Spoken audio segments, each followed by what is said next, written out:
France sur Al Oula, bienvenue dans cette première édition complète de la soirée. Voici ses principaux titres. Ils ont déjoué les pronostics et renversé les codes de la hiérarchie mondiale du football. Les Lions de l'Atlas impressionnent et suscitent l'admiration du monde entier. Sur hautes instructions royales, l'équipe nationale de football se verra réserver demain, 20 décembre, un accueil digne de son brillant parcours durant la Coupe du Monde Qatar 2022. Puis cet autre cadeau du ciel qui nous met du baume au cœur, le retour des pluies salvatrices en ce début d'hiver fait renaître les espoirs des agriculteurs et éleveurs en une bonne saison agricole. Nous suivrons un reportage dans la province d'Al Haous. Puis nous parlerons d'histoire et d'archéologie à suivre dans ce journal, un voyage dans le temps qui nous emmène sur la route des empereurs romains à travers la Serbie. Une expo-événement à visiter au musée de la Casbah des cultures méditerranéennes de Tanger. Bonsoir. D'abord, ce communiqué du ministère de la Maison Royale, du Protocole et de la Chancellerie sur hautes instructions royales. L'équipe nationale de football se verra réserver demain, 20 décembre, un accueil digne de son brillant parcours durant la Coupe du Monde Qatar 2022. Dans ce communiqué, le ministère de la Maison Royale, du Protocole et de la Chancellerie précise que l'équipe ira ainsi à la rencontre du public dès son arrivée vers 17h à l'aéroport de Rabat-Salé, en passant par l'avenue Hassan II, place 16 novembre, place Sheila, place Roi Hussein, avenue Mohamed V, place Al-Barid, place Mohamed V, place 11 janvier, avenue Moulay El-Hassan, Bab Soufara, et ce jusqu'à son arrivée au Palais Royal où Sa Majesté le Roi, que Dieu l'assiste, honorera l'équipe d'une cérémonie d'accueil et de célébration en reconnaissance à son exploit historique. Un message de félicitations adressé par Sa Majesté le Roi Mohamed VI au président de la République d'Argentine Alberto Fernandez à l'occasion de la victoire de l'équipe de son pays en finale de la Coupe du Monde 2022. Dans ce message, Sa Majesté le Roi exprime ses chaleureuses félicitations au président et au peuple argentin à l'occasion de cette victoire en finale de la Coupe du Monde 2022 que l'État du Qatar a abrité. Le souverain salue l'ensemble des composantes de l'équipe nationale d'Argentine qui ont fait montre tout au long de cette prestigieuse manifestation sportive d'un esprit sportif, d'une compétitivité très élevée et de hautes performances techniques qui lui ont valu d'être sacré pour la 3e fois de son histoire championne du monde de football. Réitérant ses chaleureuses félicitations, Sa Majesté le Roi exprime ses vœux les meilleurs de davantage de distinctions au football et au sport argentin. Sa Majesté le Roi a également adressé un message de félicitations au président de la République française, M. Emmanuel Macron, à l'occasion de l'obtention par l'équipe de France de la 2e place lors de la 22e édition de la Coupe du Monde de football qui s'est achevée hier soir au Qatar. Dans ce message, le souverain souligne que tout au long de son parcours, la sélection française a montré un haut degré de professionnalisme et de crédibilité, affirmant que cette 2e place mondiale est fort honorable pour la France. Et au terme de ce mois footballistique spectaculaire, le monde célèbre la victoire de l'Albi Céleste. Mais ce que la planète retiendra à jamais de cette épopée, de cette Coupe du Monde, c'est la belle épopée de l'équipe nationale. L'équipe nationale, premier demi-finaliste du monde arabe et du continent africain. Le 11 national a séduit par son jeu, son sens du collectif et ses nobles valeurs humaines. Nisrine Ousdar retrace pour nous le parcours légendaire de la sélection nationale à ce tournoi digne de tous les superlatifs. Et l'autre vainqueur de cette Coupe du Monde, c'est sans nul doute le Qatar. Le pays hôte de cette édition 2022 vient de signer un tournoi tout simplement remarquable. Un sans faute organisationnel, doublé d'une ambiance chaleureuse et festive. C'est la première fois qu'un pays arabe accueille ces championnats planétaires. Dominique Orlando et Asma Tazi reviennent sur la réussite de cette grand-messe planétaire. Quelle Coupe du Monde splendide avons-nous tous vécu durant 4 semaines, et c'est au Qatar que l'on doit cette réussite qu'il a été d'un bout à l'autre et à tous les hauts niveaux possibles. Une organisation horaire millimétrique qui aura permis d'enchaîner l'ensemble des 64 matchs sans une mini-seconde de retard dans des stades aux dimensions architecturales impressionnantes et qui ont enregistré un taux moyen de remplissage jamais en dessous de 96,3%. On estime à 3,27 millions le nombre de spectateurs ayant assisté à l'ensemble des matchs à Doha, soit la 3e meilleure affluence pour une Coupe du Monde, derrière les États-Unis en 1994 et le Brésil, pays organisateur en 2014.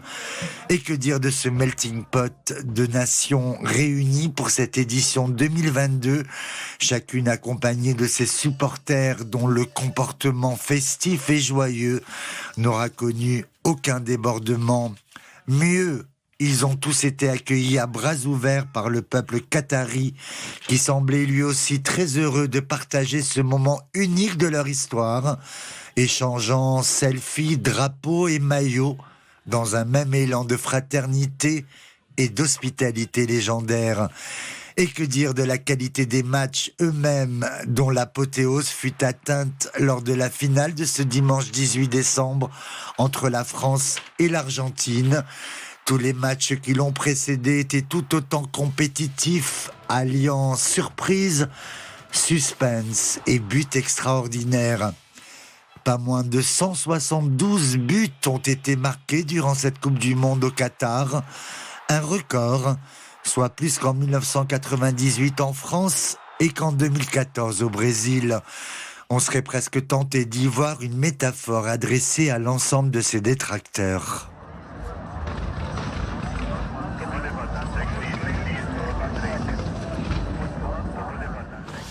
Une Coupe du Monde qui fait rêver et une équipe nationale surtout qui crée l'exploit et inspire des ambitions de grandeur à toute une génération. Le génie marocain au Qatar semble déjà motiver les footballeurs en herbe. Un vrai enthousiasme qui s'empare déjà des clubs et centres de formation. Exemple sur la pelouse du club athlétique sportif de Salé dans son reportage de Yassine Morafiq et Madame Smir et Zakaria Moukinbila. Ils sont jeunes et férus du ballon rond. Affiliés à l'athlétique sportif de Salé, ces footballeurs en herbe se retrouvent chaque semaine pour les entraînements. Depuis l'exploit des Lions de l'Atlas, ils ne jurent que par les noms du 11 national.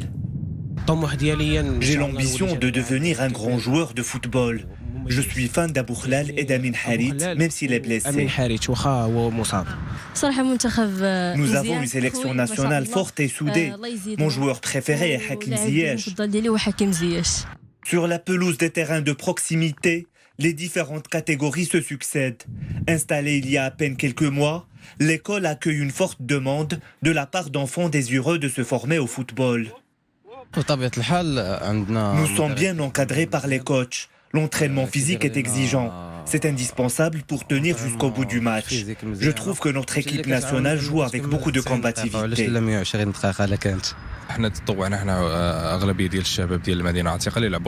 Cette école de football est l'œuvre des anciens joueurs de foot issus de la Médina de Salé. Le centre accueille des enfants de l'ancienne Médina et de l'ensemble de la ville. Nous avons les catégories U18, junior, cadet, une section féminine et une catégorie des moins de 12 ans.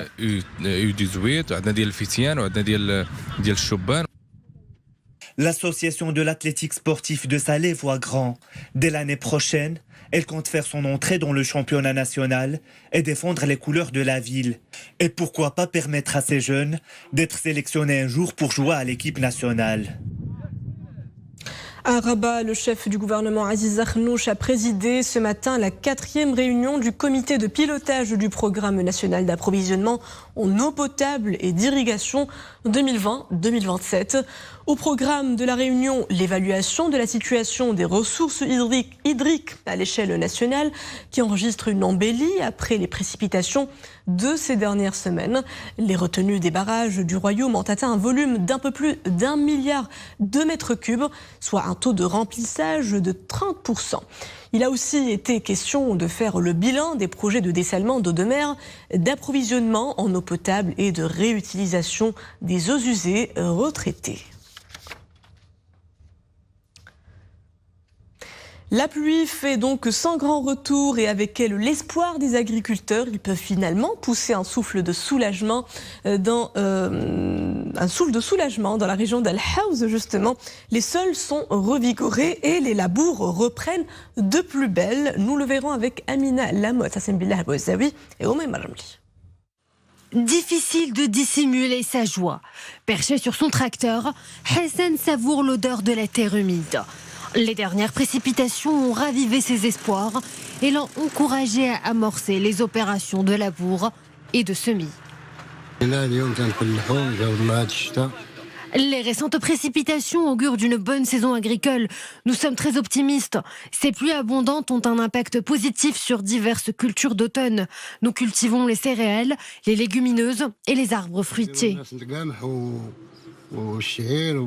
Partout dans ces parcelles de la commune d'Aïtourir, c'est le souffle de soulagement pour les agriculteurs. Bien qu'elles soient en retard, ces pluies donneront un coup de boost aux agriculteurs qui tablent sur une bonne année, de quoi leur faire oublier la saison précédente. C'est les deuxièmes pluies de la saison. Il est clair qu'elles auront un effet positif sur l'évolution de la campagne agricole dans la province. Actuellement, tous les agriculteurs cultivent des céréales. Dans 1 ou 2 mois, tout le monde se mettra à la culture de la pomme de terre. Des pluies salvatrices. Elles ont permis aux barrages d'enregistrer une légère hausse de leur taux de remplissage. Désormais, les retenues de barrages destinées à des fins agricoles se sont élevées à plus de 3 milliards de mètres cubes. Amateurs d'histoire et d'archéologie, cette exposition est faite pour vous. Route vers des empereurs romains à travers la Serbie, Viminacium est à visiter au musée de la Casbah des cultures méditerranéennes de Tanger. Une exposition exceptionnelle qui donne à voir un aperçu sur les périodes historiques importantes sur le plan civilisationnel qui ont été partagées par les deux pays amis dans un cadre d'échange culturel solide. Anissa Boumehdi, Saïd Najah et Maria Ouad. C'est une trentaine de bustes d'empereurs romains et d'objets de la Rome antique qui s'offrent au regard de tous. Marc Aurèle, Constantin, Adrien ou Caligula, originaires de contrées lointaines comme la Serbie et de différentes régions d'Afrique du Nord, ces héros antiques sont là pour célébrer l'histoire commune du Maroc et de la Serbie et leur amitié.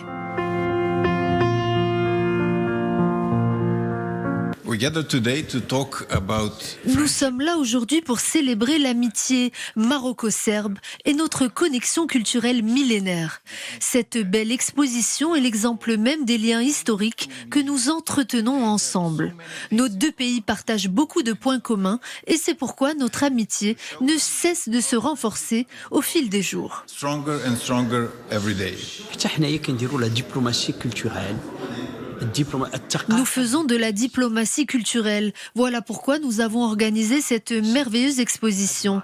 Cet échange culturel entre la Serbie et le Maroc nous permet de consolider l'entente et la confiance mutuelle entre nos deux pays.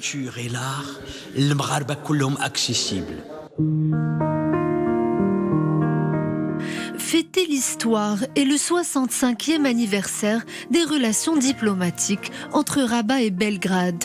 Telle est la vocation de cette prestigieuse exposition qui nous conte la naissance de la Rome antique comme un pont entre les civilisations. Notre escale artistique se poursuit. Nous poserons valise cette fois-ci à Rabat pour faire la rencontre de jeunes peintres. Eux aussi ne sont jamais à court d'inspiration. Eux, ce sont les apprentis de l'artiste peintre Jawad Abderrahim. Ils exposent ensemble au Centre russe de la science et de la culture. L'exposition donne à voir les œuvres de ces jeunes novices de la discipline, débutants mais non dénués de talent. Iman Slawi, Yassine Mourafiq et Zakaria Moukimbillah. Des eaux ruisselant de sources naturelles et d'autres abondant à la surface. Pour ces artistes peintres, les ressources hydriques sont un sujet phare d'inspiration. Il est même d'actualité. Emblèmes traditionnels et paysages naturels, l'exposition dévoile également certaines similitudes avec l'art russe. Le thème de cette exposition est l'atterrissage du temps atterrissage détente. Et c'est l'atterrissage de l'art marocain et de l'art de la Russie.